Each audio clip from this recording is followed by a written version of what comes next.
Assalamualaikum warahmatullahi wabarakatuh.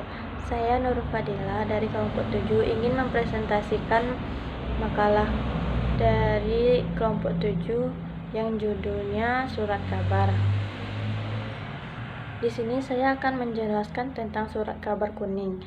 Menurut Baran dalam Danang tahun 2010 bahwa surat kabar kuning itu disebut juga jurnalisme kuning. Jurnalisme kuning adalah jurnalisme yang menekankan pada sensasi seks, kriminal, dan berita malapetaka.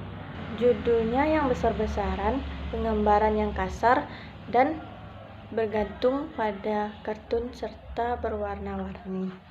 Yellow journalisme ini memiliki ciri-ciri khas, yaitu pemberitaan yang bombastis, sensasional, dan pembuatan judul utama yang menarik perhatian publik.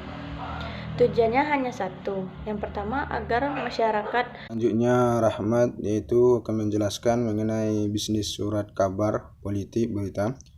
Yang A, bisnis surat kabar adalah penjualan dua produk utama, yaitu isi berita yang dibaca oleh pembacanya dan akses ke pembaca itu yang dijual kepada pengiklanan. Yang B, bisnis politik yang berarti mencari profit dari kegiatan-kegiatan politik. Membisniskan politik pada dasarnya tidak hanya dilakukan oleh politikus atau pekerja yang dilingkarkan politikus, atau tidak hanya boleh petugas partai.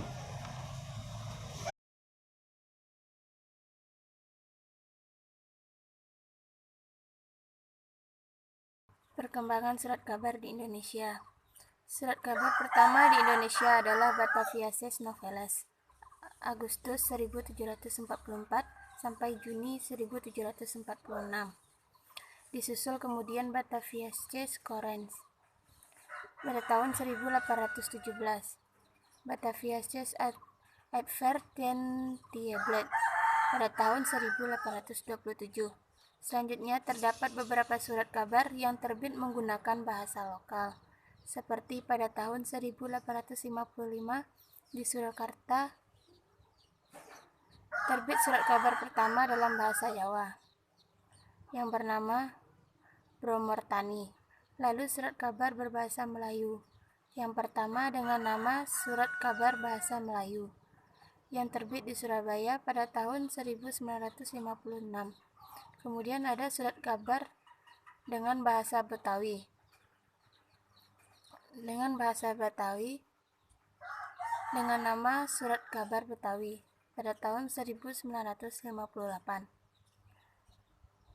Selanjutnya Selompret Melayu yang terbit di Semarang tahun 1860. Bintang Timur yang terbit di Surabaya pada tahun 1862. Juru Martani di Surakarta pada tahun 1864 dan Biang Lala di Jakarta pada tahun 1867.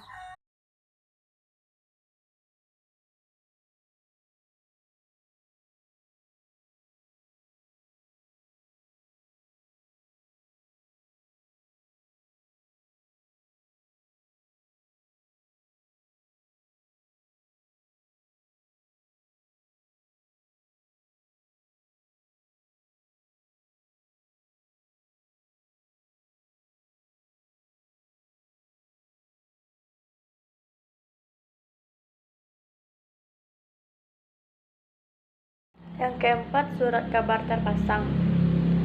Koran dalam bentuk media cetak merupakan salah satu bentuk media massa yang sudah ada sejak beratus tahun lalu dan menjadi bagian dari masyarakat. Koran berfungsi sebagai media informasi dan sarana edukasi bagi masyarakat. Informasi yang dihasilkan dari koran bisa dipergunakan sebagai sarana untuk pengambilan keputusan. Koran juga berfungsi sebagai sarana pengawas atas tindakan korupsi dan hal-hal buruk lainnya yang mungkin terjadi.